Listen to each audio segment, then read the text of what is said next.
കൊടുവള്ളി മണ്ഡലത്തിലെ ഇടതു സ്വതന്ത്ര സ്ഥാനാർത്ഥി കാരാട്ട് റസാഖിന്റെ തിരഞ്ഞെടുപ്പ് വിജയം ഹൈക്കോടതി റദ്ദാക്കി. എതിർ സ്ഥാനാർത്ഥിയെ വ്യക്തിഹത്യ നടത്തിയെന്ന ഹർജിയെ തുടർന്നാണ് തിരഞ്ഞെടുപ്പ് റദ്ദാക്കിയത്. എന്നാൽ എതിർ സ്ഥാനാർത്ഥിയായ മുസ്ലിം ലീഗിലെ എ റസാഖിനെ വിജയിയായി പ്രഖ്യാപിക്കണമെന്ന ആവശ്യം കോടതി അംഗീകരിച്ചില്ല. ഹൈക്കോടതി വിധിയെ സ്വാഗതം ചെയ്ത മുസ്ലിം ലീഗ് ഇത്തരമൊരു വിധി പ്രതീക്ഷിച്ചതാണെന്നും കൂട്ടിച്ചേർത്തു. അതേസമയം വിധി സ്റ്റേ ചെയ്യണമെന്നാവശ്യപ്പെട്ട് കാരാട്ട് റസാഖ് നൽകിയ അപേക്ഷ ഹൈക്കോടതി അനുവദിച്ചു. സുപ്രീം കോടതിയിൽ പോകുന്നതിന് സാവകാശം ലഭിക്കാൻ സ്റ്റേ അനുവദിക്കണമെന്ന് കാരാട്ട് റസാഖിന്റെ ആവശ്യം അംഗീകരിച്ചുകൊണ്ടാണ് കോടതി 30 ദിവസത്തെ സ്റ്റേ അനുവദിച്ചത്. എന്നാൽ കാരാട്ട് റസാഖിന് നിയമസഭാ സമ്മേളനത്തിൽ പങ്കെടുക്കാനാകുമോ എന്ന കാര്യത്തിൽ ഇതുവരെ വ്യക്തമായിട്ടില്ല.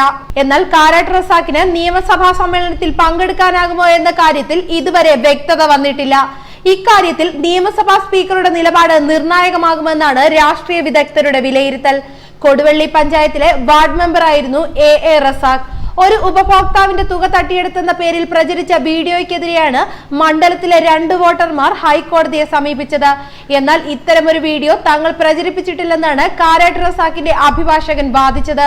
പക്ഷേ കാരാട്ട് റസാഖിന്റെ പ്രചാരണ വാഹനം ഉപയോഗിച്ച് വീഡിയോ പ്രചരിപ്പിച്ച ദൃശ്യങ്ങൾ തെളിവായി ഹർജിക്കാർ കോടതിയിൽ ഹാജരാക്കി. തുടർന്നാണ് ജനാധിപത്യ നിയമത്തിലെ ലംഘനമെന്ന് ചൂണ്ടിക്കാട്ടി തിരഞ്ഞെടുപ്പ് റദ്ദാക്കിയത്. എതിർകക്ഷികൾ വീഡിയോ പ്രചരിപ്പിച്ചതായും തിരഞ്ഞെടുപ്പ് കണക്കിൽ വീഡിയോ നിർമ്മിച്ചത് കാണിച്ചിട്ടില്ലെന്നും കോടതി ചൂണ്ടിക്കാട്ടി. വിഷയം തിരഞ്ഞെടുപ്പ് അഴിമതിയായി കണക്കാക്കണമെന്നും കോടതി നിരീക്ഷിച്ചു. കഴിഞ്ഞ തെരഞ്ഞെടുപ്പിൽ 573 വോട്ടുകൾക്കാണ് കാരാട്ട് റസാഖ് വിജയിച്ചത്. ലീഗ് സ്ഥാനാർത്ഥിയാക്കാത്തതിൽ പ്രതിഷേധിച്ച് വിമതനായി രംഗത്ത് വന്ന കാരാട്ട് റസാഖിനെ LDF പിന്തുണയ്ക്കുകയായിരുന്നു. എ റസാഖ് വാർഡ് മെമ്പർ ആയിരിക്കുമ്പോൾ ഉപഭോക്താവിന്റെ 20,000-ഓളം തുക തട്ടിയെടുത്തു എന്നൊരു കേസ് ഉണ്ടായിരുന്നു. ആ കേസ് പിന്നീട് ഒത്തുതീർപ്പാക്കുകയും റസാഖ് കുറ്റക്കാരനല്ലെന്ന് കണ്ടെത്തുകയും ചെയ്തിരുന്നു. എന്നാൽ ഈ വ്യക്തിയെ വീണ്ടും സമീപിക്കുകയും അദ്ദേഹത്തിന്റെ വീഡിയോ ഉപയോഗിച്ച് മണ്ഡലത്തിലുടനീളം കള്ളം പ്രചരിപ്പിക്കുകയും ചെയ്തു.